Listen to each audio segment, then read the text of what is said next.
Keep arms down and head back and hold on.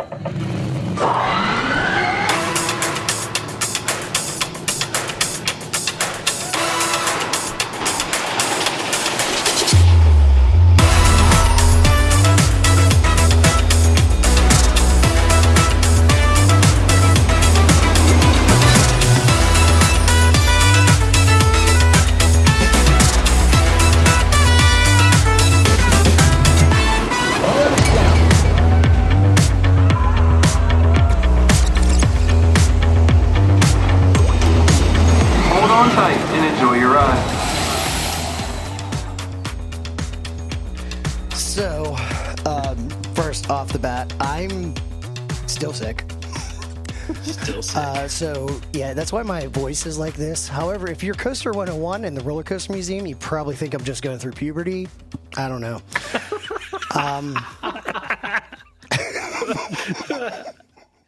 And we're starting out swinging. Here we go.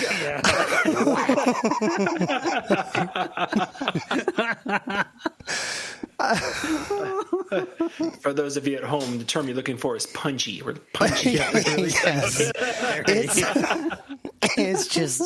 It's become one of those nights. And we're just going to be complaining about everything because most of this episode is going to be about Six Flags. But just bitching. But let's start off with our favorite villain, the Roller Coaster Museum, who, if you haven't heard, was on Coaster 101, and they basically threw all of the podcasters under the bus and said, "Yeah, they're all naysayers, and they need to put their money where their mouth is." I mean, they should have done that. It sounded like a typical episode where I would interview somebody that I wanted to maintain friendship with. You know, it's like, let me say everything positive that I can. Yeah. Which is like the exact opposite of me. Bob's never going to the roller coaster museum. It's never happened. No, I won't say that because if they turn around and they open it, maybe. But wait, are they going to open? I don't know. It's been almost 20 years, and this is the other thing too. Like that, you know, it's like, well, if they would just donate. Like, let me reiterate, I did donate.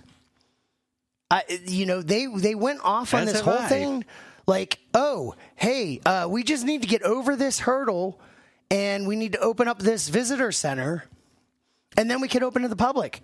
And I was like, cool. They had on their website, they had this the little thermometer thing, like, oh, let's fill it up, make it all red. I donated because, hey, this is a cool thing, right? Well, they built that building. And then all of a sudden, we just need this much money. Wait a minute. What did I just donate for? So, right. Yeah, I just... They said there were zoning issues, like the bathrooms and stuff like that. So I have this idea, and you can use this for free. It's fine. You could take this one. So here's what I'm suggesting. Like 1 month or something. Say we're going to be open for a month or something like that. And then you have to buy a ticket to get in because there's got to be some sort of admission price, a cover charge to help out. But what you're going to do is you're going to rent a line of porta potties. And you're going to put them all throughout, not in the museum, right? We want to keep the crap out of the museum. So let's put those on the outside. Okay. We'll keep the crap on the outside. But then part of your admission is you're going to get a flashlight and a Swiffer, and you can walk around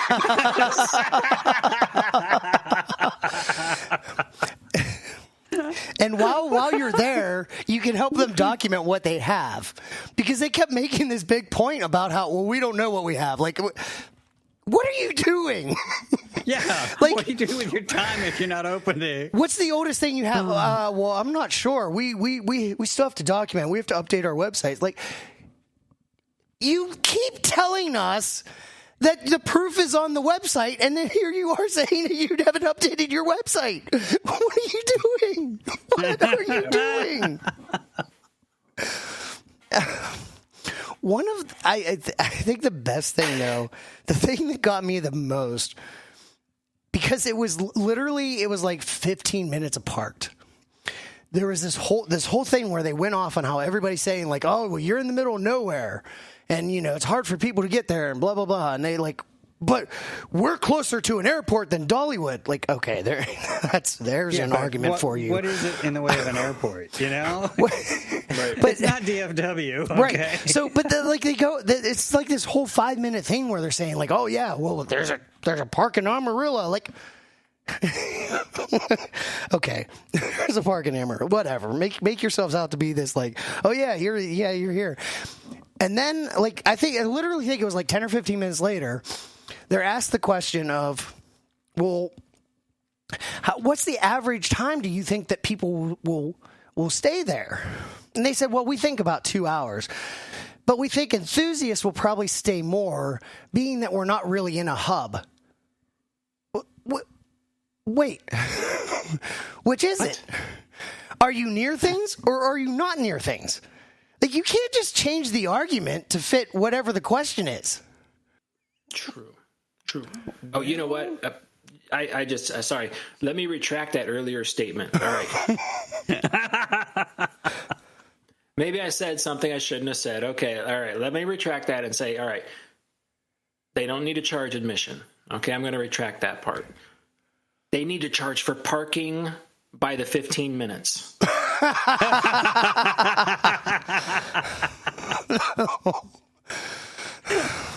I wasn't thinking about that until Bob just said that. It's like, wait a minute, we're going to make money off the cars sitting in the parking lot. And no one, by the way, it's going to be at the end of a road that you can't walk on by foot. So there's none of this like, oh, I'm going to walk in there, I'm going to park on the side of the road and walk in. It's like, nope, take your cheap ass and put it inside of a car and then go in the parking lot and park just like everybody else. Ubers and all that stuff.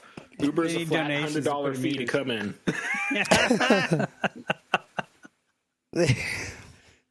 The one other comment that they said that I kind of specifically want to mention, which, okay, up until this point, one of my favorite things outside of the museum, one of my favorite things that happened at a park one time, because of the ridiculousness of this, was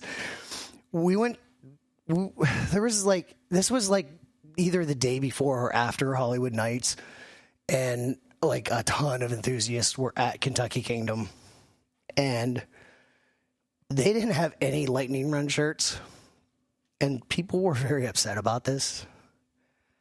And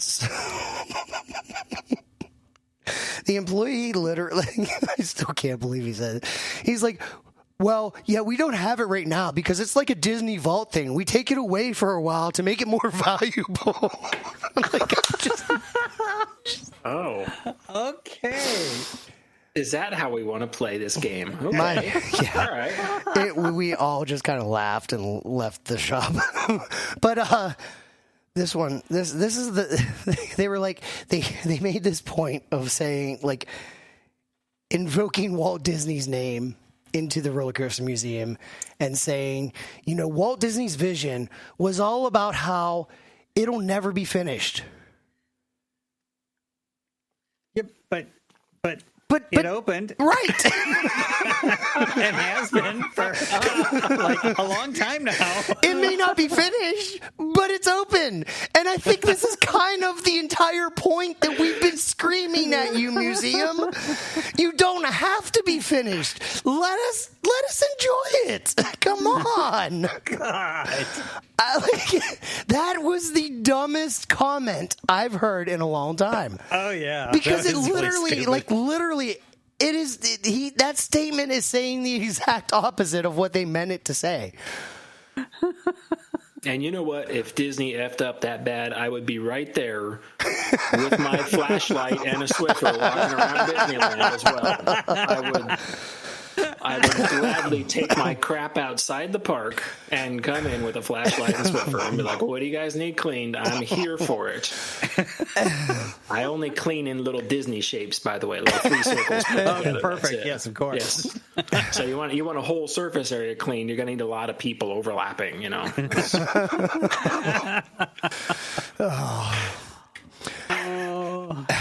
Yeah. Well, so yeah, that was fun.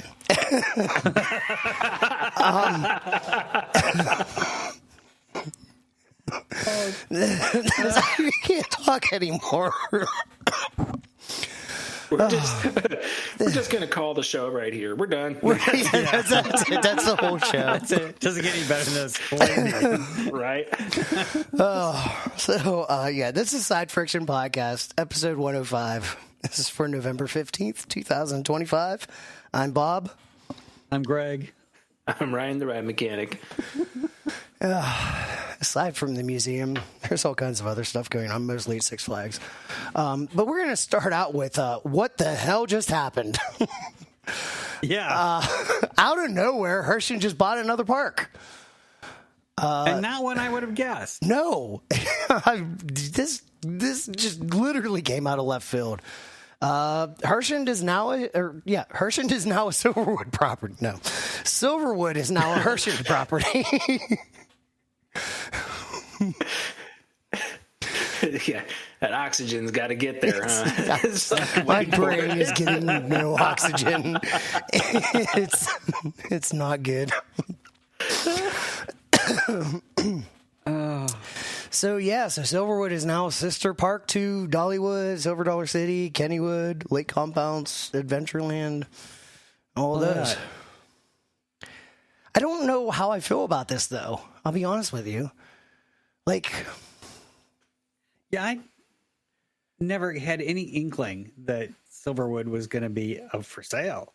Whereas at least there were clues and hints if you paid attention to what was going on with Palace. Yeah, something was happening with Palace.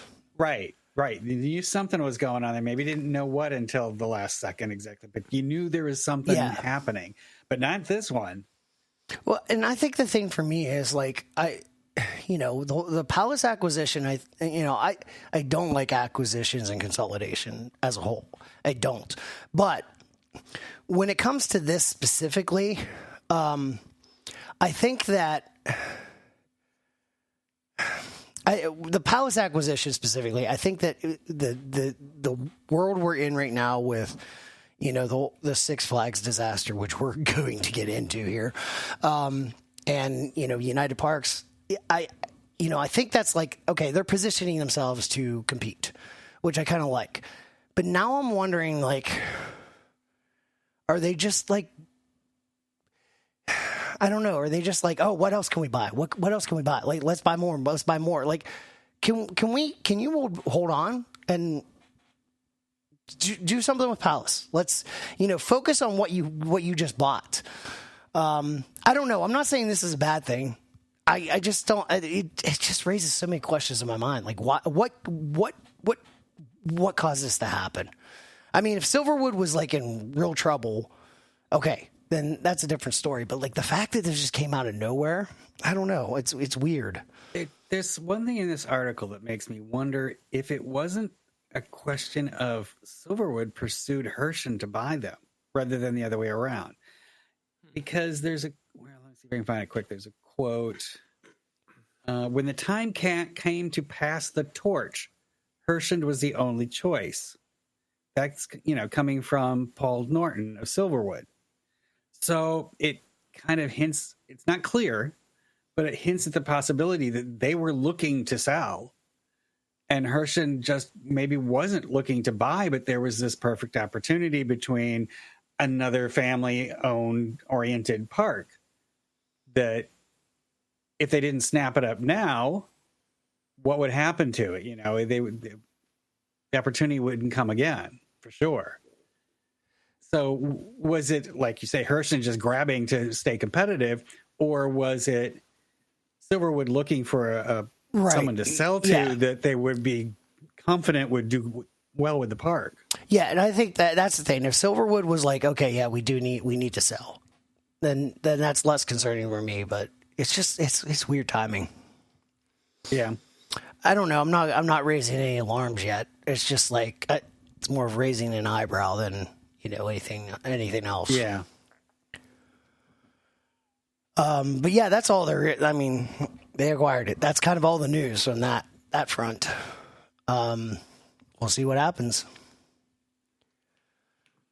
At least I think the biggest question I have with Hershon right now is what.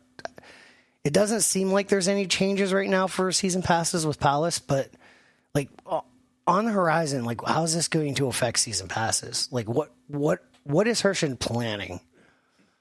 I think that's the thing that makes me the most nervous, because Hershon traditionally was no, we don't do cross park passes. Mm-hmm. I don't think Palace can survive without doing that. So, is Hershon going to adapt? I don't know. That's the thing that I wish they would come out and say, like, oh, here's our plans with that, because I think that's one of the biggest things that most people are questioning. Aside from that, though, like I guess we just have to see what happens. Yeah, I kind of will be surprised if they do do multi-park passes, because it's not been their thing. I know. I think we talked about on a previous episode. I had a unexpected conversation with someone who works for Hershon who said no, they're not planning on doing that. So that would be a change from what this particular person knows. And he was involved in marketing and such. Right. So they can still get forced into it, but I don't think that's something they want to do. Yeah. It makes complete sense, though, when you look at that, when you say, like, we don't want to offer the multi-park passes. It does. It makes a lot of sense, because it's like these parks were already existing, by themselves. So it's like they already had market, they already had people, they already had return clients for that. So it's like, why wouldn't you just carry that on? I mean, if you want to offer a season pass for that park, that's great, but that would probably keep the price of that season pass down low, more affordable for the people that are more than likely going to return to that particular park. And the people that just want to buy a season pass to hop to all these other parks, they're probably not going to be doing that a lot anyway, to where it's going to affect the bottom line.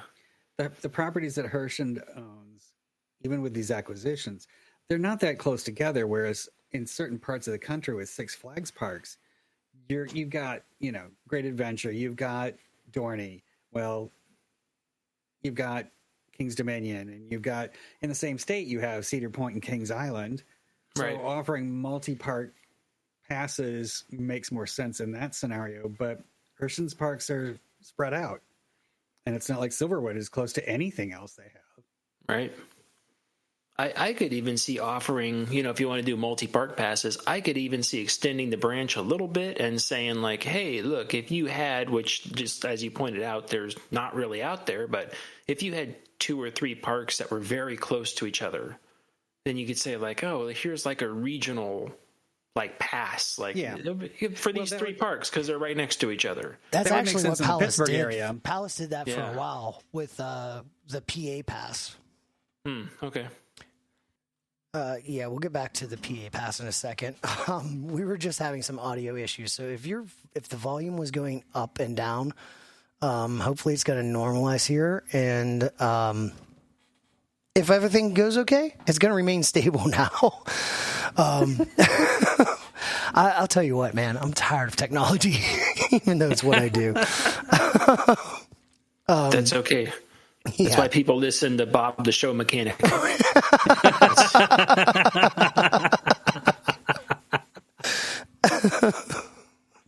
Yeah. Anyway, the PA pass was now Ryan's video keeps going away too. It did it again. I don't know. Poltergeist activity. If we finish this show, it's gonna be amazing. It will be.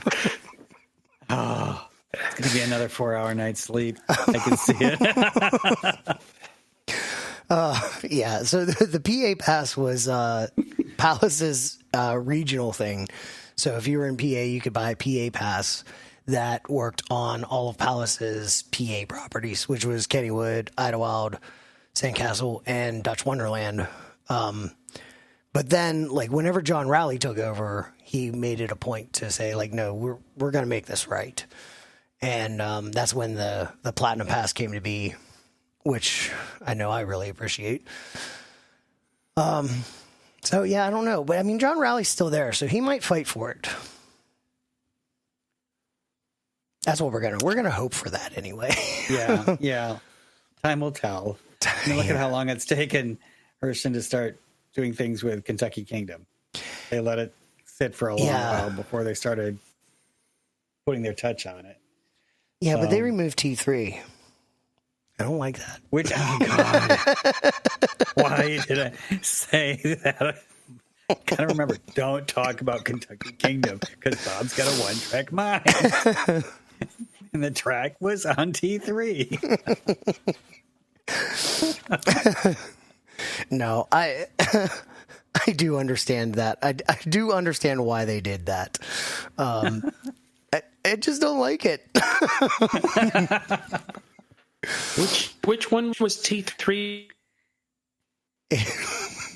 See, he wants to question T3. He's just going to go away. Audio and everything. That's it. Everything. We'll just say I booted Ryan from the show because he dared to question T3. Question T3. Right. Which one was T3 again? It was an SLC. It's the SLC. Yeah, that's right. I'm pretty sure we got the gearbox from that thing. Wow. Yeah. How you weren't a mechanic then? Well, there was one out there. I don't know where it came from, but there was one. We needed a gearbox for an SLC, and there was one over there. I don't remember which one it was, but they had actually just purchased a brand new gearbox from Vekoma to replace theirs. Maybe it was and then, T2. And maybe that was it. Because then this other gearbox from this other park shows up, and it's like, where'd this one come from? It's like, we just happened to order one from Vekoma, and this is the old one, but it's in better condition than your guys' is. So it's like, okay, and a new one from Vekoma was like, something like 16, 18 weeks out or something. So it was like we needed the ride up and running, and we're going to argue with that one. Mm-hmm. Yeah. Maybe that may be what happened whenever they switched it from T2 to T3. Maybe you ended up with it when they put the Kumbach trains on. That's what I just love, those trains. Anyway, we'll move on. I think I'm pretty sure now at this point, because I'm watching my signal in the house go up and down. It's like, is this coronal mass ejection thing still on my computer? That really is a thing. Oh, I know. I'm well aware of it. That's why it's like when we go through these solar storms, if electronics start misbehaving, that's why I'm just like, it could very well just be this solar storm that's messing with this thing. Yeah, especially if it's like radio interference, like that definitely, that's even more. But like, I've actually seen it affect electronics themselves, not even radio interference. But yeah. Speaking of that, Cedar Point shared some images that looked really cool. It actually made Top Thrill 2 look fun. But is it real or is it CGI? No, from all the pictures that I've seen from people, like people at Mastodon have been sharing a lot of pictures they took. It's been insane. Apparently, you could have seen it in West Virginia, and I didn't look and see. I don't know if I really would have seen it since I'm in this city. I may not have been able to. Maybe, I don't know. Can you see the northern lights over light pollution? Depends how bad it is. Yeah.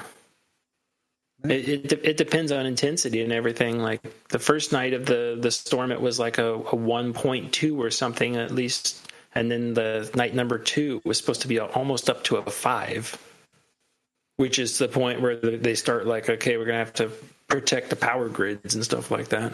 Yeah. Yeah, we knew this was coming for a while. Like, I'd actually been following some of it.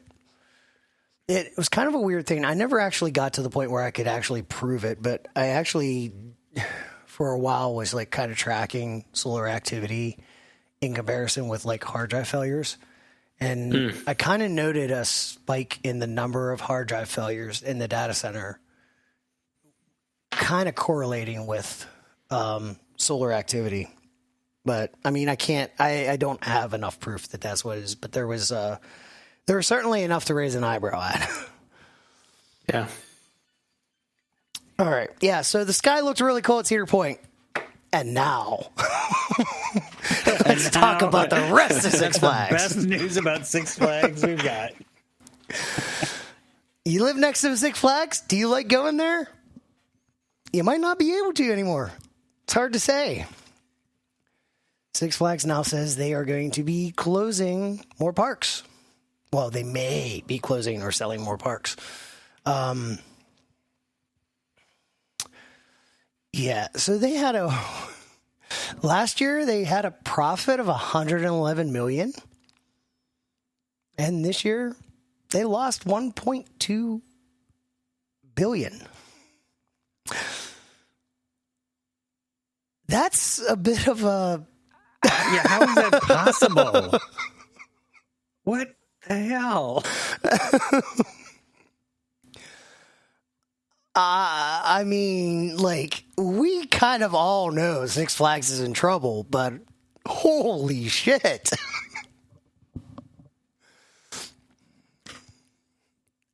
I think they got rid of Ryan as well again. Oh, yeah, he's frozen. Am I? Oh, Can there you are. Hear me?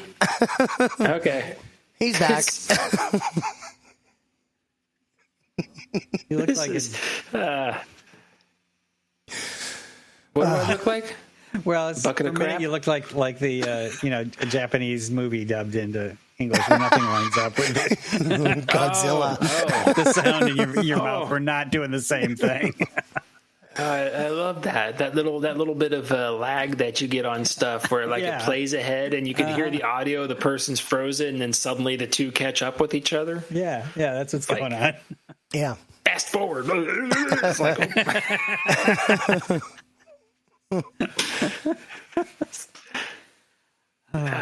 This isn't much about our own tech troubles as it is about Six Flags troubles tonight. It's just everything. Everything's just falling apart. That's the moral of this whole show. Just everything's falling apart. Yep. It seems to be a trend.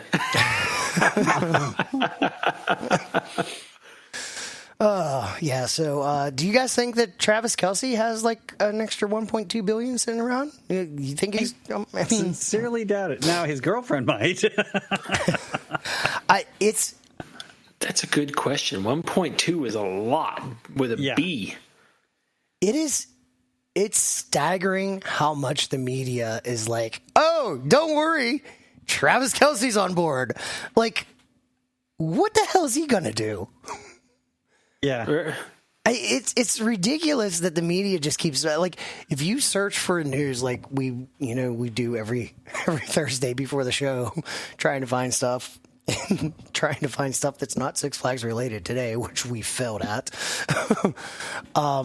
But like everything, it's like so many of the articles are like, hey, Six Flags gonna turn around because Travis Kelce's on board. Like, no, it's not. First of all, he's part of the Jana Investments purchase, and that's only 9% of Six Flags. Yeah. That's not enough.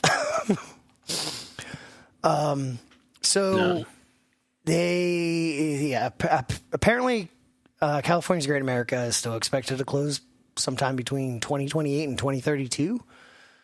Although I think that's earlier than that.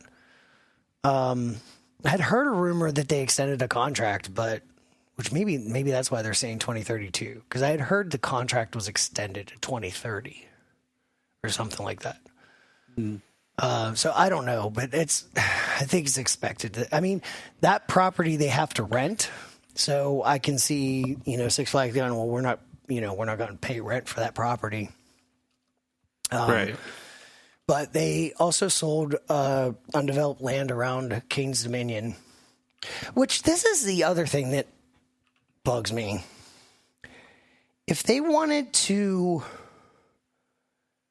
capitalize on property of Six Flags America, they owned 500 acres there. Why didn't they just sell the excess property? I mean, that's a small park, a very small park on a huge plot of land. Is it one of those things where the property's not desirable right next to an amusement park, maybe? Unless the amusement park went away? Well, here's the thing. Montgomery County wants... Wait, is it Montgomery County? I can't remember if it's MG or PG. Montgomery Ward. There's... Remember Montgomery Ward? Like, oh yeah, that was a store. My grandfather used to call it Monkey Wards. Monkey Wars? Yeah. Yes. Monkey Wards. It was Monkey Wars. Because me and my sisters used to go there with my grandparents all the time. My grandfather was a mall walker. And we would always enter the mall through Monkey Wars. Yep. I'd always go in through Sears. That was always my thing. And they're both gone. Yeah. Yep. Just like Six Flags. Wait, what did I say? You're foreboding again. It's PG. Prince George's County. That's it. So they actually want it to remain a destination. So they're actually looking to make it kind of like National Harbor, Maryland, which you guys probably aren't aware of what it is, but it's like I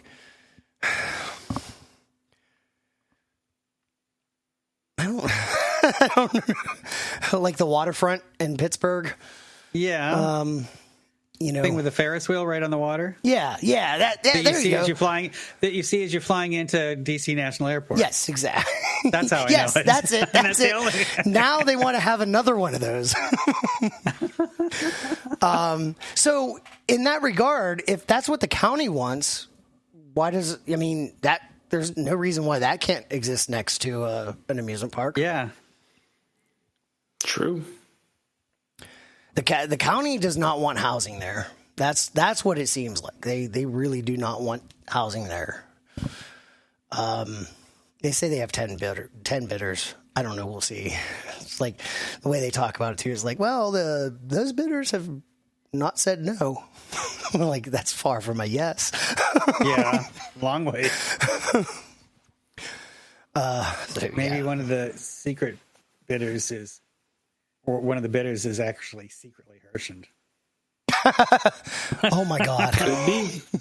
Could be. They got a front bidding for them, just like Disney did when they bought all the land. Right, yeah. Cinnamon bread in driving distance. Yeah, that's it. That's all I want. Just bring me a cinnamon bread stand. You'd be buying your groceries at the park. It might be cheaper just to start a job there and just stay there. That's it. Now, Hershey Park does have cinnamon bread, and it's pretty good, but it's not. It's not Dollywood. No. I really, honestly, I think it does taste pretty much the same as Dollywood. The problem is Dollywood's like soaks through the entire bread. Hershey Park, like when you get to the center of it, it's not the same. It's just bread. But like the outside is Dollywood level ish. Moral of the story is hard to make this comparison. Hershend, buy Six Flags America, keep those coasters running, and bring us cinnamon bread. Bring cinnamon bread. It's like an ultimatum. Bring cinnamon bread. Right. Yes, that's all we want. Cinnamon bread. Yeah. And, even if you cut down some of the rides, but just leave Wild One up, or something like that. Right. Well, bring the cinnamon bread. No, do some track work on Roar and leave it. Like, I love Roar. I love Roar so much. And they're taking the GCIs away from me. Back when GCI was still good, before they got involved with this Skyline bullshit. Like, Wildcat's gone. Now Roar's gone. It's like Really tarnishing the name of GCI. And we got all that whole Titan track thing, too. Don't get me started on that. Too late. So there's one comment that Zimmerman said that just hurts me.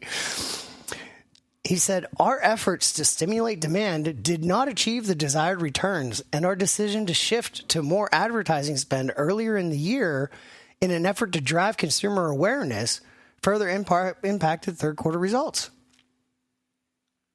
Okay. How many people are not aware of their local Six Flags park? Do you have to drive awareness? No.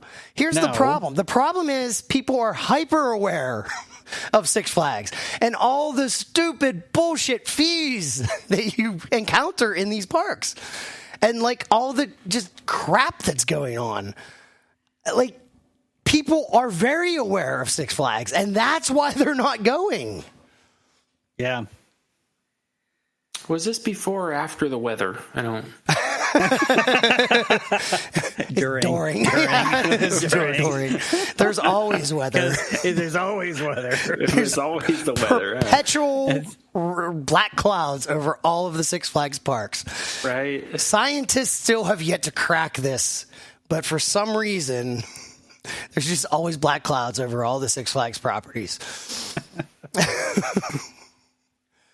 That's voodoo at that point. It's like, oh no, you messed with the wrong crowd there. Well, no, that's the Zim Reaper himself saying, like, hey, bring those clouds over here. We need an excuse. Which is all it is. Yeah, like I remember going to Kennywood and like you'd have a rain day. And I don't think they still do this, but like I mean, they don't close like Six Flags closes, but like I remember going to Six Flags or going to Kennywood as a child, teenager, and you know, you'd have a rainy day, you'd stay there, you'd enjoy the park, and they'd still give you a ticket to return. To come back, yeah. They used to do that. Because, you know, they get you back in the park, spending money on stuff in the park. Yep, exactly. Right. And this whole move with these passes that they are selling at a discount is like this whole, you know, it's not. The problem with Six Flags was they always sold their passes really cheap. But then your expectation when you went in the park was of that. But the problem now is you have an identity. It's an identity crisis is really what it is. You're like, okay, I'm going to buy this really cheap pass to go to Cedar Point. But you're not expecting Cedar Point to be like the Six Flags, you know, and like that's the problem that's happening is it's like, oh, look, I got this really good deal. And I go to these parks and I'm like, this is not what I remember. You know, think of somebody that has like not been to Cedar Point in 5 to 10 years. They get enticed by this really cheap pass. And then they go to Cedar Point and they go, this isn't the Cedar Point I remember. Like, what's with all these lines? What's with all of this? You know, it's just not fun. I mean, yes, Siren's Curse is a blast. Maverick's a great coaster. Still Vengeance, great. But those are very, very small portions of your day. And everything outside of that is just running. Right. Yeah, there's also that. You know, no guarantee on that front either. Nope. Never is. Anytime you go in any front gate. That's right. And you know all too well about Cedar Point and rides being down. You know what was funny is just the other day my son came in and we were talking about it. And we were sitting there. He goes, "What did we actually ride on?" Oh, Mom. And then it's like, well, and we started like, so we rode on this, and we started counting it out, and it's like, we only got on 5 rides that day. It's pretty good, actually. Maverick, and we repeated Steel Vengeance, and I'm like, still, okay, you repeat 2 things. That's 7. It's like, we only got on 7 rides that day? And we're just looking at each other like, yeah, that whole time we only got on 7 rides that day. Not much of a value. Like, wow. No. I mean, literally, though, that's not bad. I mean, I've been to Cedar Point and got 4 rides in a day. Right. Do you remember what day of the week was it that you were there? That was I want to say that was like a Wednesday or something. Oh, okay, like so that. it wasn't even a Saturday, and you still No. It was the middle of a week. If you go there on a Saturday in the summer, you're lucky to get on 5 rides. Yeah. But on a weekday, in the middle of the week especially, you'd expect to do better. Yeah, well, yeah, and like that's the thing too. Like I genuinely like your stance of like, you know, I understand the park's point of view and like what they're up against and stuff, which I do. It's just like when you consistently have time and time again run into the same issue at Cedar Point. Like, yes, I'm not going to blame the mechanics. Like, I know they're trying as hard as they can. I know the employees are trying as hard as they can. But, like, from a management perspective, they're not providing enough to keep the park running. Like, it's all upper management. It's poor management of, like, you know. resources. Yeah. I mean, this is also the park that for the longest time, their ride ops made more than their mechanics. Which is just ridiculous. I would say so. Yeah, I mean, it is. It's, and I don't say that as though the ride op shouldn't have made that much money. Like the mechanics should have made more money. I mean, I'm sure the corporate America stance is like, whoa, why are you paying the ride op so much? No, the problem is you're not paying your mechanics enough. And like a lot of things, you get what you pay for. Exactly. Yeah. That's exactly it. You know, we really are going from a park that was it was just, you used to go to Cedar Point and like the operations were top notch. I mean, outside of like a Disney or Universal, you almost couldn't get better than Cedar Point ops and Cedar Point reliability. And I mean, but now it's just like, where'd all that go? And how did it all go in like less than 5 years? It's staggering.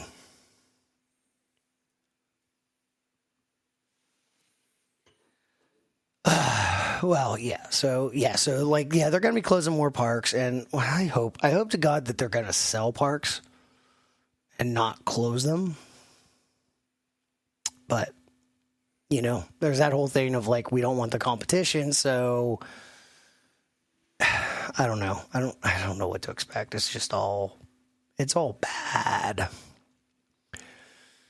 And, if anybody thinks like, oh yeah, you're just getting worked up over it. No, it's not just us. There's a little pension fund that is now suing Six Flags because they're accusing them of hiding years of neglect.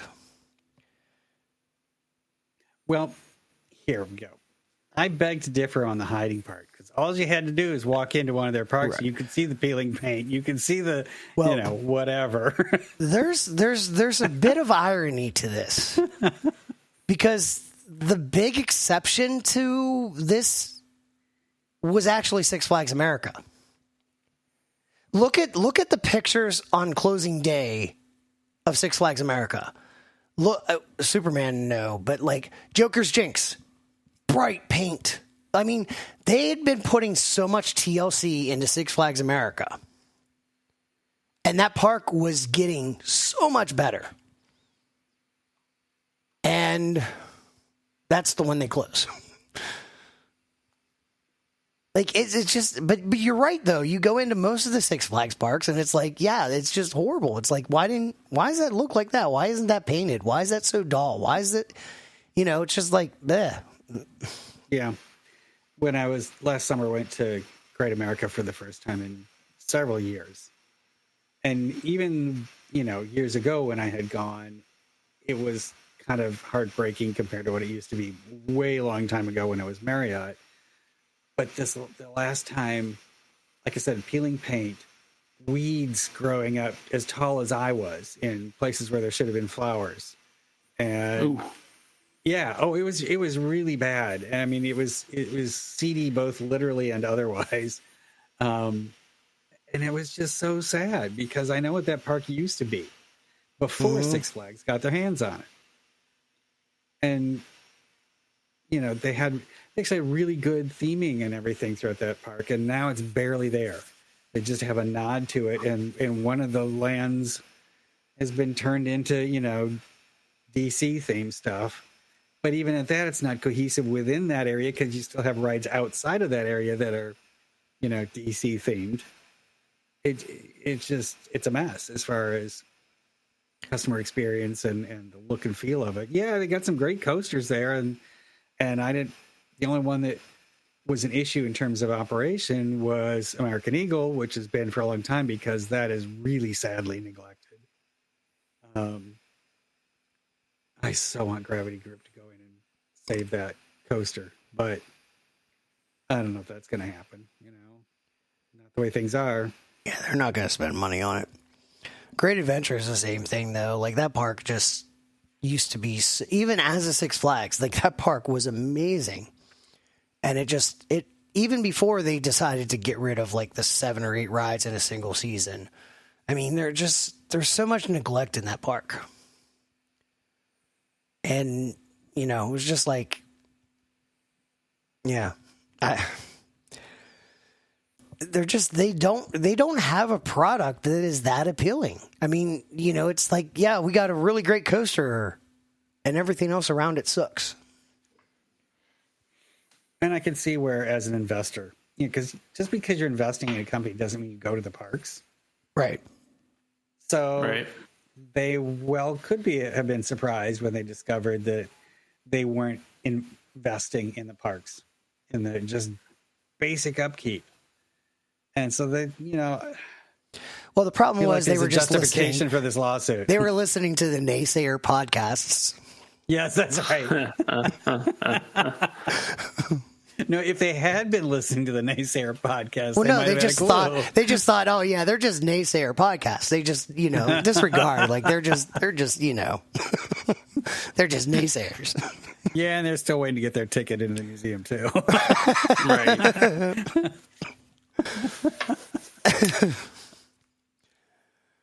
And the hard part, one of the really hard parts about the neglect issue is that, you know, for the most part, from the corporate level, they just keep taking money away.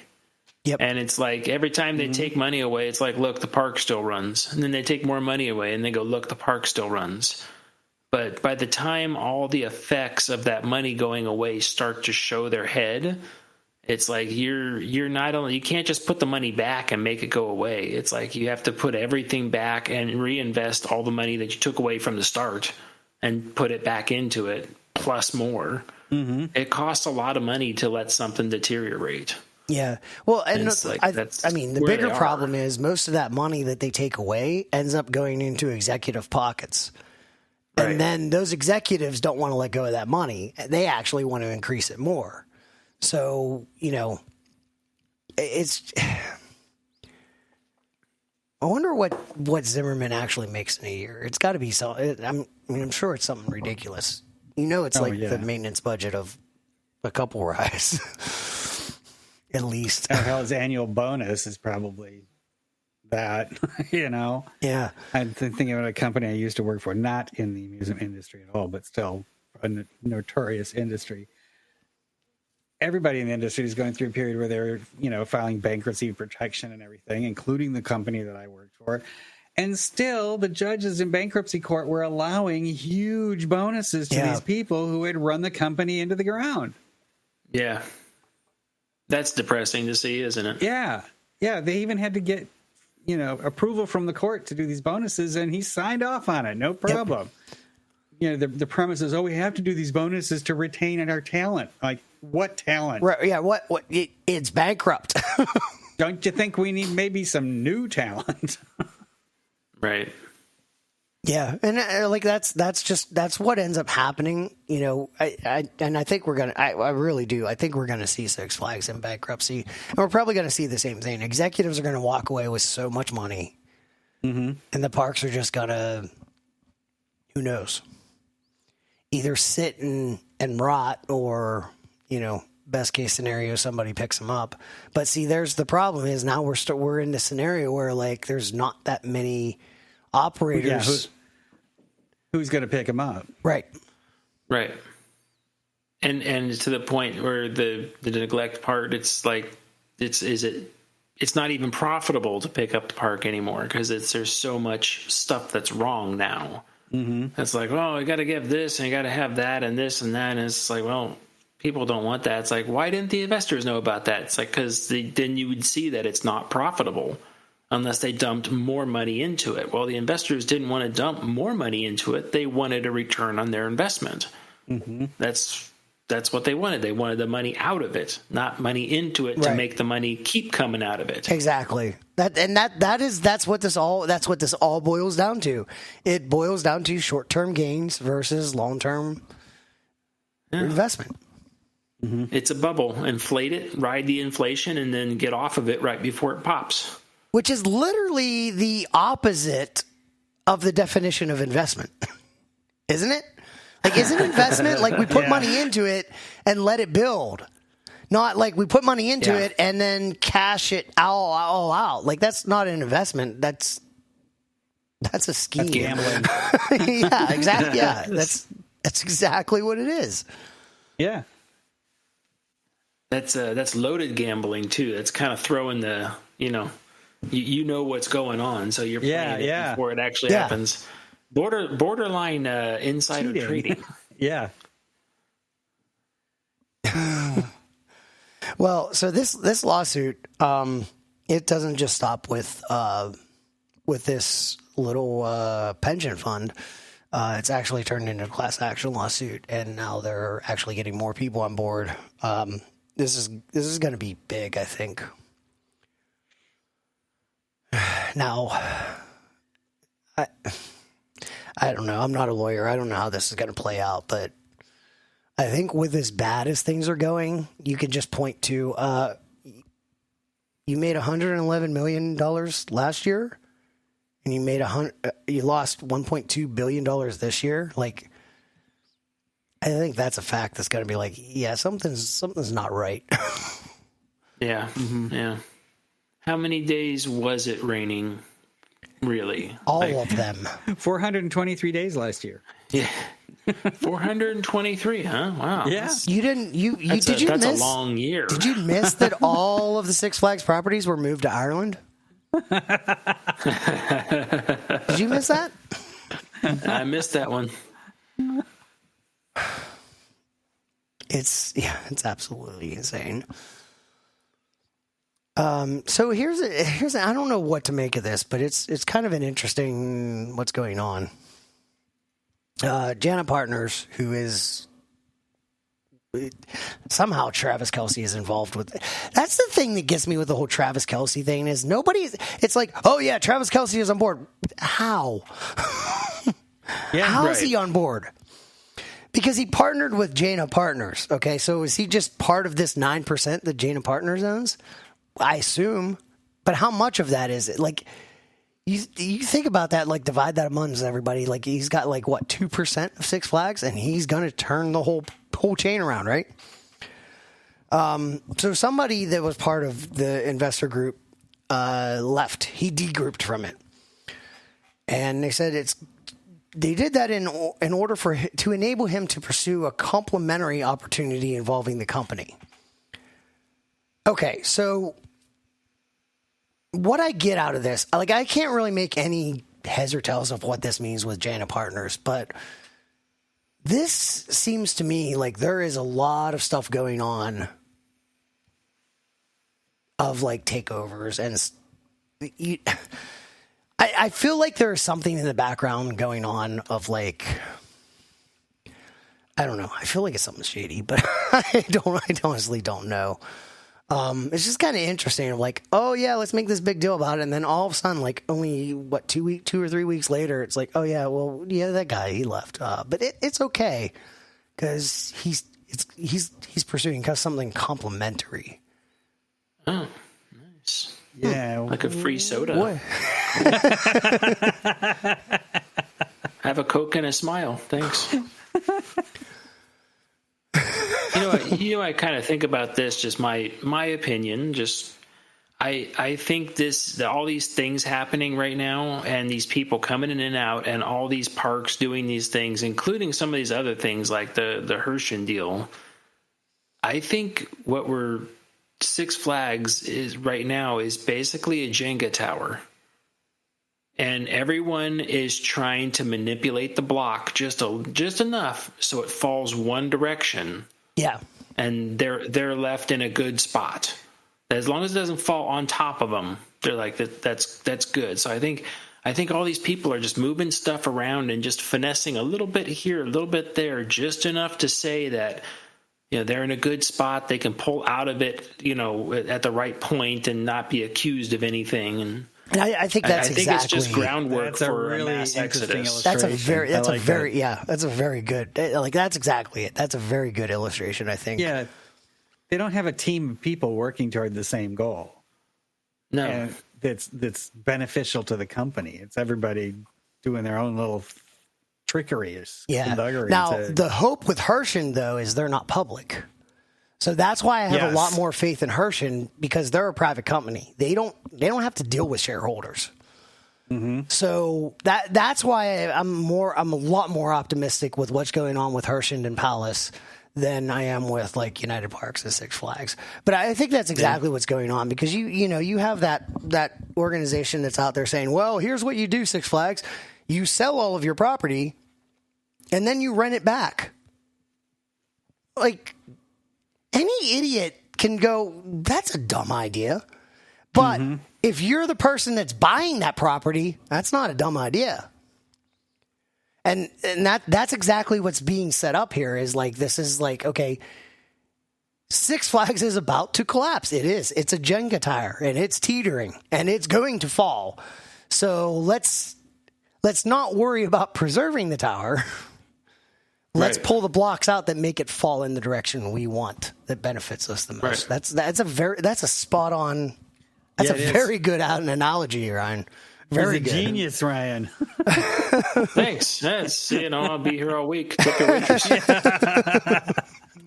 But that was also my thought I had when we were talking about the sudden acquisition of Silverwood. It's like.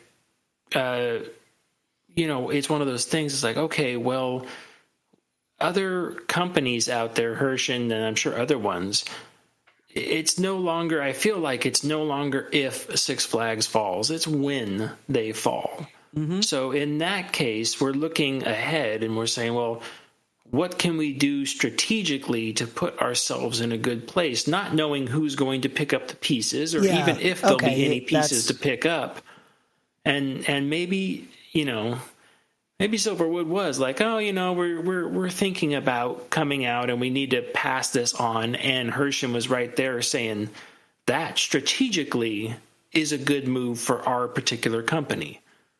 That's like not just in the normal business sense. It's like, yes, but they're also looking maybe ahead saying when that collapses, it would be good to have that particular property because maybe we will also pick up that property over here as well. And then we can start connecting the dots a little bit more. Not that they're going to go on a buying spree and buy up a bunch of parks, but they might buy one if the company falls apart, they might buy one or maybe two strategically placed parts just to say, look, we've got this nice little spider web sitting here. Yeah.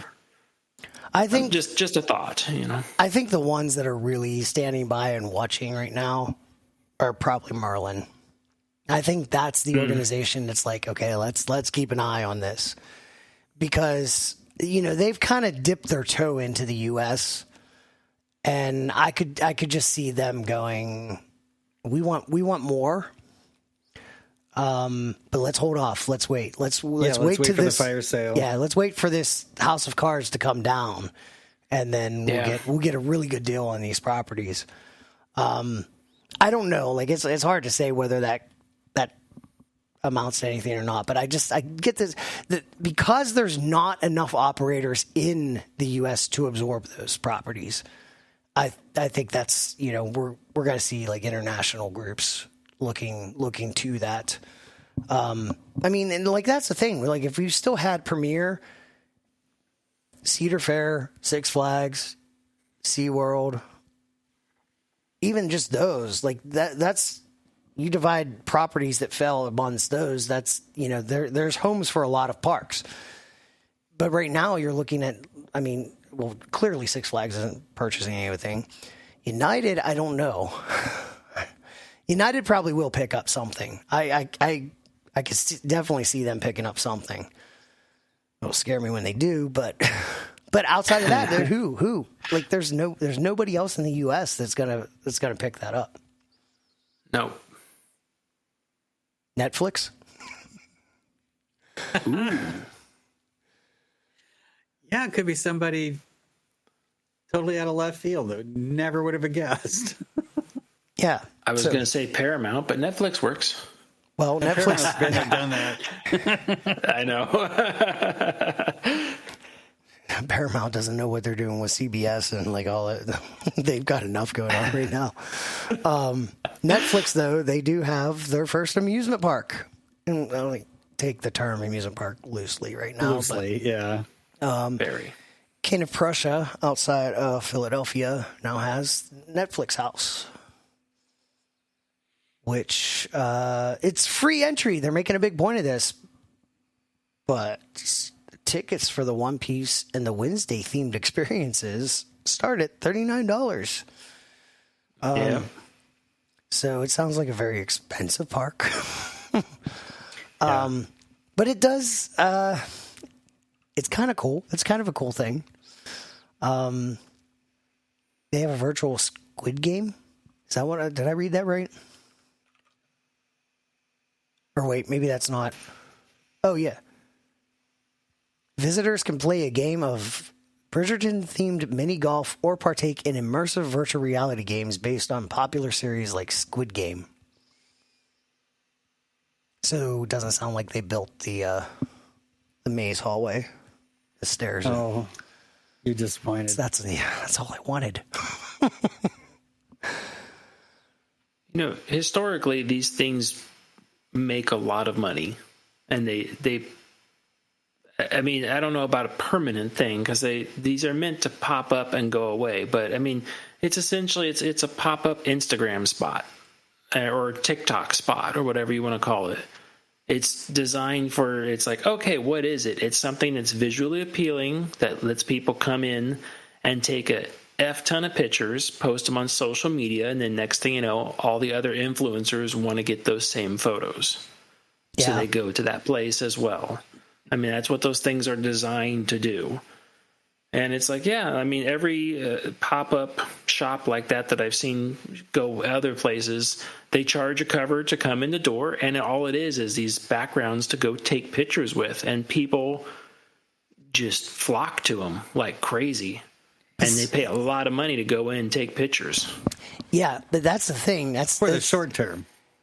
It sounds like that's what they're. It sounds like they're kind of capitalizing on increasing foot traffic to. Oh, while you're here, why don't you spend this money? So like that whole like, oh, let's go take a picture. That's free because they're making a big point about Netflix House is free entry. Right. So you can go take all the pictures you want.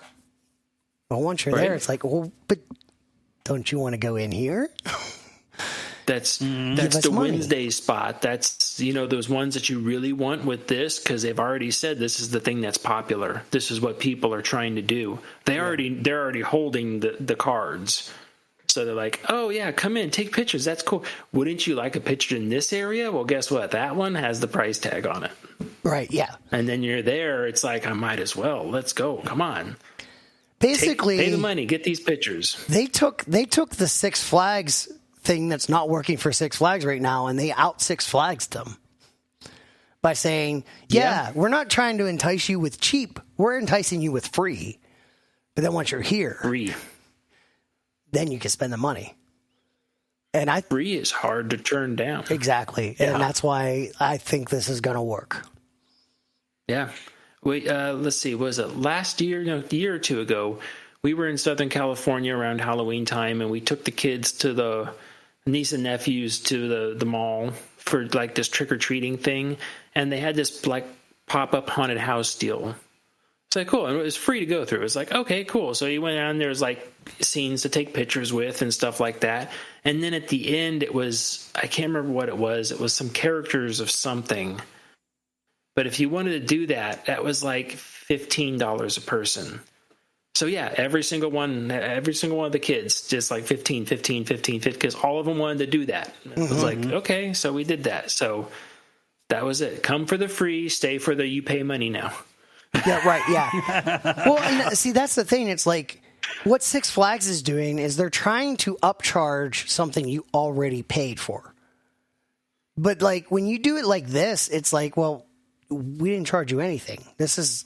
Right. You know, like, you can do what you want to do and not pay. Like, I think that's kind of a problem that's kind of happening with theme parks right now is like, you think of like, well, let's look at Cedar Point. I want to go there and I want to ride. I have no interest in riding Top Thrill 2 again. I don't care. I want to ride Siren's Curse. Well, I don't want to pay $80 to ride Siren's Curse. So why can't I just go in for free? You not charge me a stupid amount of money for all these other rides that I'm not going to ride, and just let me pay, $5 or $10 to ride Siren's Curse. Knobles. Yes, exactly. That would be called Knobles. And with that, I can rest my case because Knobles is doing really well because of that. You can, if you say, you know what, I really want a tiger tail. Which I always do. So of course, that is a bit of a drive for just a tiger tail. But if I was local, I'd probably be buying a tiger tail every day. Oh, yeah. Yeah. Because I don't have to pay to get in the park. And the roasted corn. Right. Oh, my God. I'm hungry now. Yeah. I mean... It's the same with any boardwalk style, anything like that where it's ticket driven. It's like, okay, come in for free, and then you just buy the tickets for the rides, and it works out really well. Right. Mm-hmm. Or I only have like 2 hours. I'm not going to spend $80 for 2 hours in a park. Right. Right. Yeah. But if you let me in for free and just let me pay for what I want. And not make it ridiculous. So how does that work in like the roller coaster museum where I was charging for parking at the beginning? Like is that still okay? I still think that's okay. You know what I think? I think it doesn't matter because they're not open. No. Telling you, porta potties, flashlights, Swiffers, pay for parking. That can't lose. I mean, sure, if they open. Well, you can at least see the track that they put over the quote-unquote entrance that nobody can go through. Don't let any big vehicles through that opening either. That won't end well if that happens. The truck's just going to take out the corkscrew. Oof. That's the thing that frustrates. They keep pushing all. Look what we did. This is so cool. It's like I'd love to. Yeah.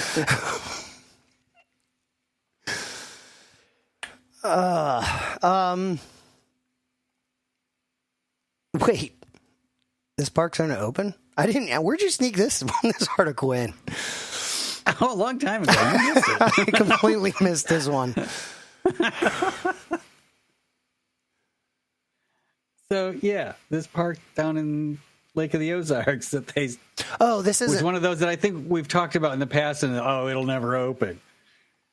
But what surprised me when I looked through this article is pictures of actual construction. retaining walls and stuff have been built, and there's even the supports for doing the slingshot type ride is up. I saw that. Which that alone is surprising, but they're claiming, and they did put a halt to the construction for a bit, but now they've apparently claiming they've got the funding back in place and carrying on, and they should have the park open in 10 months. So that would be amazing if one of those, we're going to build a brand new park promises that don't come true. This one actually might. I feel like there was something about this park specifically that kind of separated it from the other ones, but I don't remember. I'm having a hard time keeping track of all these parks that have all these AI generated pictures that are never going to happen. But I feel like there was something when this first was announced, it was like, oh yeah, this fits the bill of all those other ones. But then something happened and I cannot remember what it was, but I feel like there was something that came out that was like, oh wait, this broke ground. Well, I mean, clearly now, yes, but back a while ago, I feel like there was something that was like, oh, this one might be a little bit different. I don't know that I had much hope in it, but I can't remember what it was. I may also be making that up too. I don't know. That's really cool though. I mean, that also looks really small. Yeah, it's much more about the rest of the development that's there than the park itself. That's sort of an adjunct to it. So I see major swimming pool and tennis courts and whatnot on the other point. Yeah. So, it says that's a Marriott hotel. Yeah. That will take longer. And on the Lake of the Ozarks, there's so much else there too, that it's as much about, being a hotel to access all of these other things that people do down there, as well as this little park that might keep people on the property and spending more money right than it. This clearly isn't Storyville Gardens or whatever that was. Like that was the original one that was like, yeah. It's more along the lines of like a outdoor Great Wolf Lodge. Yeah. Yeah. Yeah, that's a good comparison. Actually, it looks like the Ferris wheel you see when you fly into DCA. As you put it, Greg. Yes.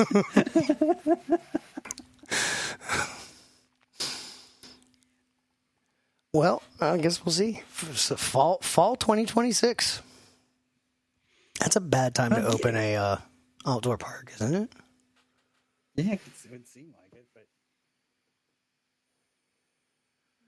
and wouldn't that be in close proximity to Silver Dollar City? So you could have a little side trip to this place if you're down there for that. I wonder what the distance is between the two. Is there any sort of a draw there in the fall time? Is there some massive event that's happening? Good like Circuits of the America, they had to open for the F1 race to get people in. I don't know. Is that area like seeing the fall foliage? Like, is that a popular place that people travel to? Like I know people travel to the mountains of Pennsylvania to see, the leaves and stuff like that. Or, I mean, this a little bit earlier, but like DC for the cherry blossoms, things like that are like nature related. Yeah. Sure.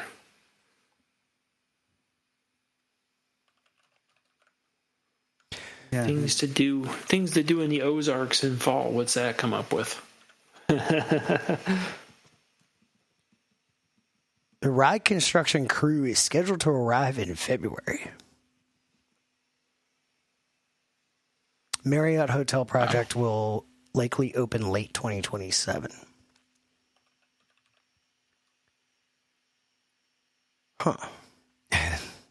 I just noticed from that construction picture, though, it's like, oh, you got all your power lines on that edge of that construction there where the rides are also supposed to go. So it's like, oh, it's always fun putting a crane up next to power lines.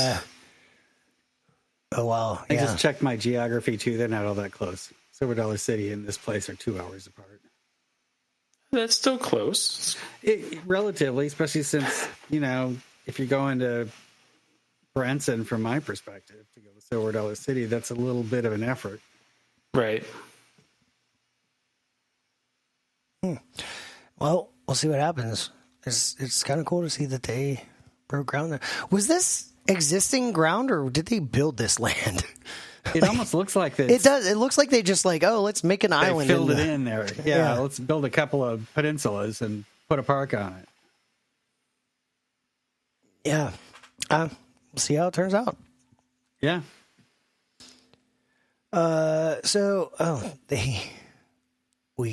Little follow up.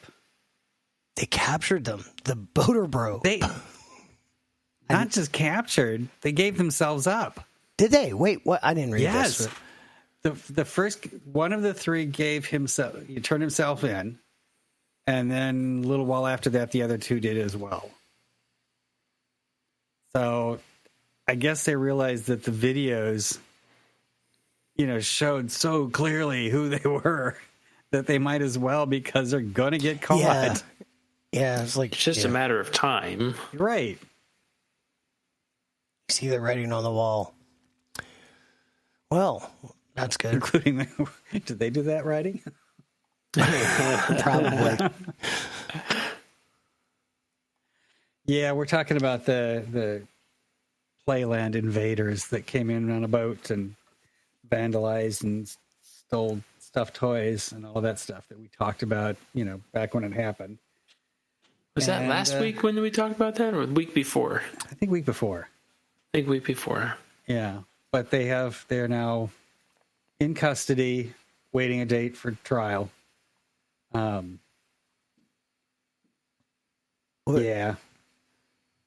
What? Gonna be a trial with we confessed. Well, yeah. I mean, it's they still got to go through the motions in court and all that stuff, and due process, so to speak, so that the lawyers can make a little money out. Oh my god, I love the video playing. This is a rabbit trail, but did you guys see this Russian droid? What? Okay. What sites are you clicking on? No, this really. This is the video playing on this New York Post article for me. I remember. Well, for you, because it's targeted to you, and you're talking about living in the Matrix, so it's showing some sort of Russian. It's exactly what's happening. So, Russia announced that they were getting into AI, and I'm going to have to find an actual article for it now. Because now the video has moved on, and I can't. Now I'm gonna have to find it. But Russia decided that they were gonna make this big premiere of we're breaking into droids and AI, and we've developed a humanoid droid that runs on AI. Oh, it collapsed, right? No, I saw this. I think it was on Colbert last night. I think that's where I saw it. But this droid comes walking out, looks like it's drunk. I mean, stumbling like it's drunk, catches his step, pauses, walks again, and then all of a sudden just face plants. And you think that's funny? That's not even the best part. They decided we can't let people see this, right?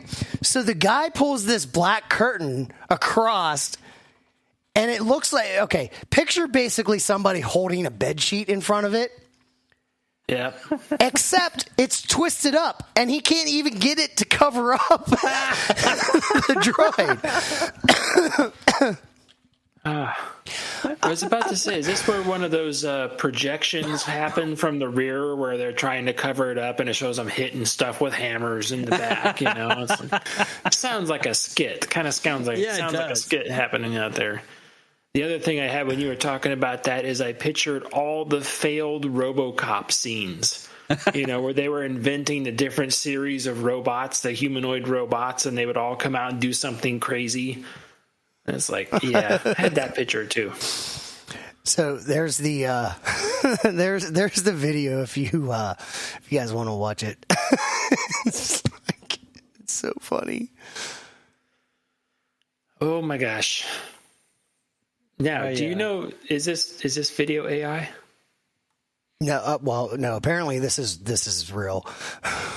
It's real. Okay. It's phenomenal. Oh God, yeah, he's staggering. It's not like we Instead of hydraulic fluid, they used vodka. Yeah. When I also had the thought when you said it gets funnier, I'm like, they no, found his phone and it had 3 missed calls to his ex-girlfriend or something. Drunk dialing again. Oh no. that video didn't show the best part. No. Oh no, I need to find it now. Oh my God.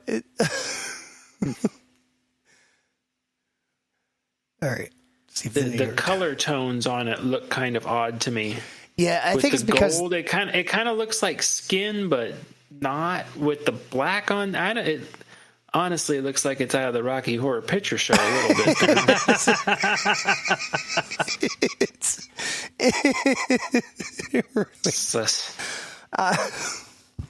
Time warp has a different meaning. all right. Here's the video with the curtain. We'll replace it with.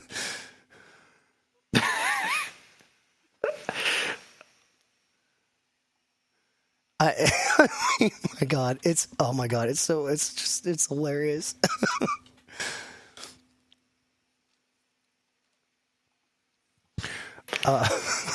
Oh my goodness. Just the way they pull that curtain out and it twists, it's hilarious. And like the other thing too, if you watch it, whenever the droid is like stumbling, he puts his hand up like, "Oh, I'm okay." I don't know if you guys caught that either. He's like, "Oh, it I'm wants good." me to pay. Your link wants me to pay. I can't see it. Well, by time this is published, I will hopefully have found a video, and it'll be in the show notes for you to see. Oh. It's hilarious. I'm sure there's probably something on YouTube. I'll find. Anyway, moving on to human-made things. A Pittsburgh area man has recreated Kennywood in Roller Coaster Tycoon. Unfortunately, there is a link to the screenshots of it. It's actually pretty impressive. Yeah, we're talking the original Roller Coaster Tycoon, not Yes, yeah. the last one that they made, or even Planet Coaster. This is the old stuff. It's amazing. So, how did this get on the news? They were desperate. It's Pittsburgh. Yeah, it is a Pittsburgh news Pittsburgh station. goes crazy about this kind of stuff. Yeah. I mean, I guess there was probably no seatbelts in the news to report on this week. oh my god! Do you know? There's still plenty of places trying to report on that. I noticed today when I was looking for things. It literally, it's still popping up everywhere. I don't. Did you guys ever play the Roller Coaster Tycoon with the original with the Six Flags expansion pack? No, I never played Roller Coaster Tycoon. Which one? Wait, no, stop. He didn't have to play it. He lived it. But No.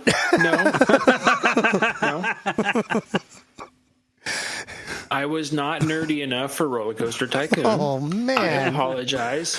I was in the ultra nerdy category, the uber nerdy and shut-in category, where I used No Limits and really spent my time. Oh, okay, yeah, that's the ultra. Right. Yeah, right. I was really nerding out on that. Okay. Even today, I tried to get my son. My son plays. He did know what is it, Roller Coaster Tycoon for a little bit, but then he did theme park Planet Coaster. He does Planet Coaster. Yeah. And it looks phenomenal and everything. I've tried to get him into No Limits, but he's like, I'm not that nerdy, Dad. And I'm just like, all right, it's fine. It's fine. I said I recreate. You know, my one of my crowning achievements is that I recreated Space Mountain from Disneyland in No Limits, and he's kind of like, okay. And I'm like, this was before they had walls and stuff like that and all those other things. So like, I had to build 100% of it in there. Like no walls. I had to use tubes and stack them on top of each other to build a wall. Like, wow. Yeah, you were super nerdy for it. Super nerdy. I don't know that though. thing took a long I'm looking at time to do. the screenshots. This is old Kennywood. It's got the drop tower and it's got the other volcano. Don't cry. Yeah. Don't cry. It's okay. Does it actually have any has Dippin' Dot stands? Well, it's not. This is like Oh, it needs to. like what is? I guess it would be mid 2000s because it has the top spin. Which do you know? I never went to Kennywood when they had the top spin. The whole time they had the top spin, I never was at Kennywood. Which now that I think about it, it's probably because I moved to Virginia then, and I really wasn't in. Like that was like right when I moved to Virginia. Which model of the top spin was it? Was it the I don't water? know, I never saw the it. water tower side or the? No. Hard to say from this screenshot.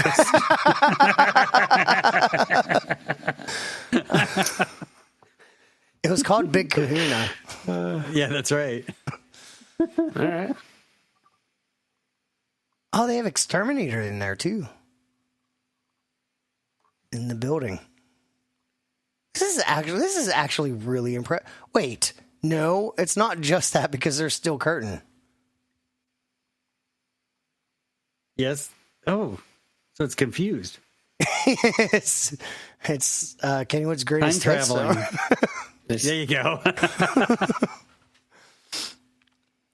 Time travel's a cool thing. Let's get that.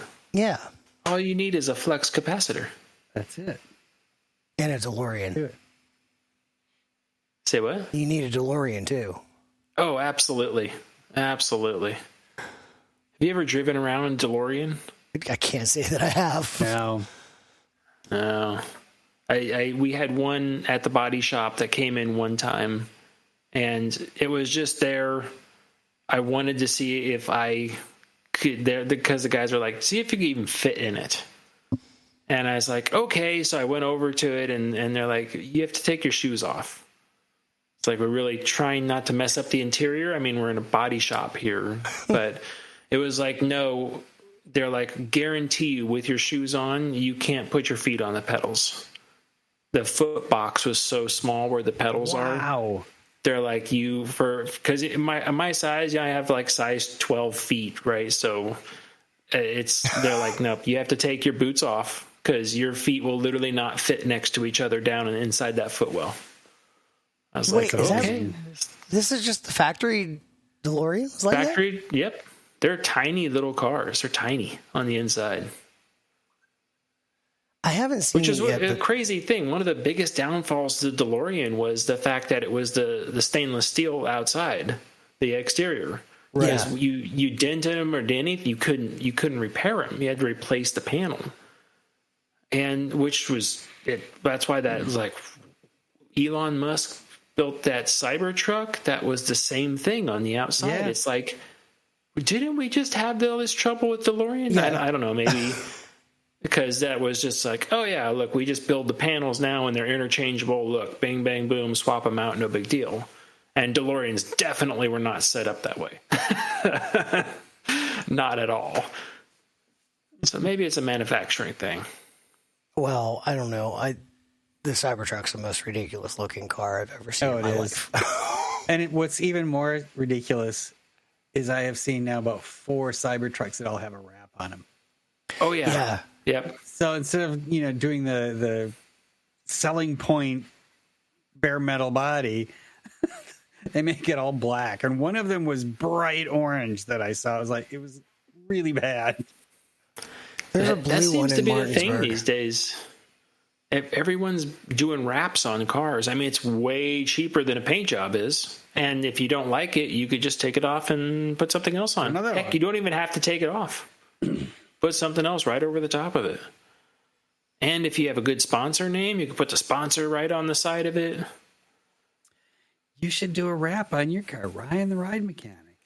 I should. I'm waiting. That's going to be it. It really depends on what my son ends up driving. If my son ends up taking my truck and he wants to drive that around, then I'm going to have to get, like I said, I'm going to get like this little tiny smart car. Then that is going to become my other YouTube channel, just a project car, because I'm going to strip the interior. I'm going to put a roll cage in it. I'm going to wrap the exterior. I'm going to do all sorts of crazy, stupid stuff that you would never, ever do to a car.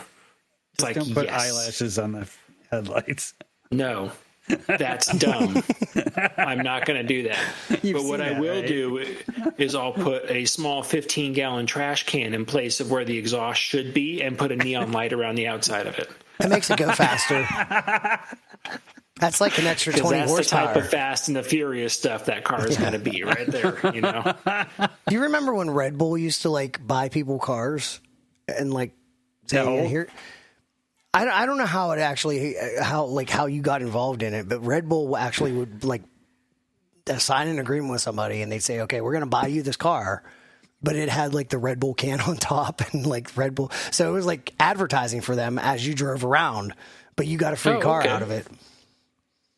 That's cool. Yeah, go for that. Till you go through the car wash, then you get the Red Bull can on the ground. Or you drive under a corkscrew. Right. Say, what is my clearance now? Let me measure this, because the airport is pretty low. It looks like...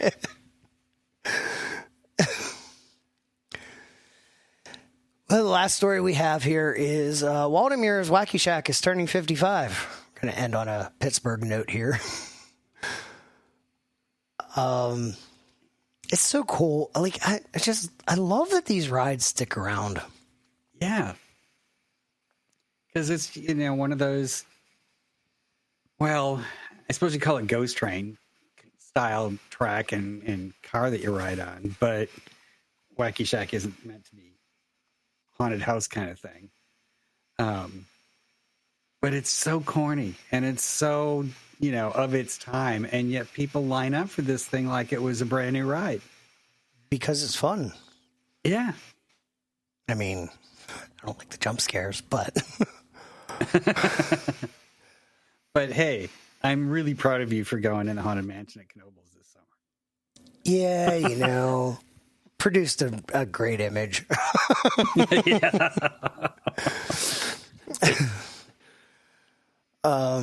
Yeah, do they do a lot of changes in Wacky Shack, or I don't know. I mean, because they do periodic changes. I know they do. Okay, there was not like Knoebels, but no, not regular, not an annual change like Knoebels seems to do. But I have done a lights on walkthrough of Wacky Shack. Oh yeah, and they were pointing out, this is what we added this year, kind of thing, and or different aspects of it, how it's changed over the years as we were being guided through it. So that was pretty fun. I like the one across the path. The what is it? Pirates Cove? Yeah, that was called? That's it. That's a walkthrough. Yeah. Yeah, it's a walkthrough, and there's not really any jump scares there. Mm-mm. It's just really cool. There is that one thing in the middle of it though that like blew my mind. It's like I still don't understand how it works. Actually, you walk through the spiral into the center, and then somehow you're out of the spiral. Like you make a turn, and like somehow you end up not in the spiral. Like I don't even know how to explain it. I don't. Yeah, I'm gonna have to do it again next summer, so I can remember what you're talking about. Yeah, it's like picture a queue line that basically goes in a spiral to the center of itself. Yeah. So you do that, and then you turn a corner, and you're out of it. And I don't know. I can vaguely remember the room, but I can't remember the details of enough of it to. Clearly, there's a trick, and I think my sister said she figured it out, but I didn't. I don't know. I need to go back in there and pay more attention to it too. I'll probably figure it out if I do it again, but yeah, I was really I was like, wait, I'm stuck. Oh no, I'm not.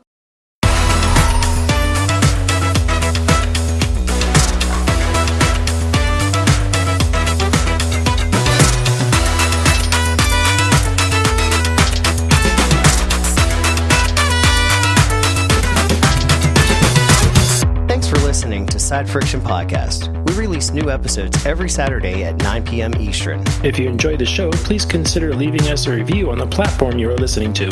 Visit our website at sidefriction.com to find show notes and other information, as well as links to other locations where you can find us. Follow us on Mastodon, sidefriction@worldkey.io, or follow me at RagingWolfBob at opencoaster.net. Check out my channel on YouTube at Ryan the Ripe Mechanic. We hope you'll join us next week and stay on track with Side Friction Podcast.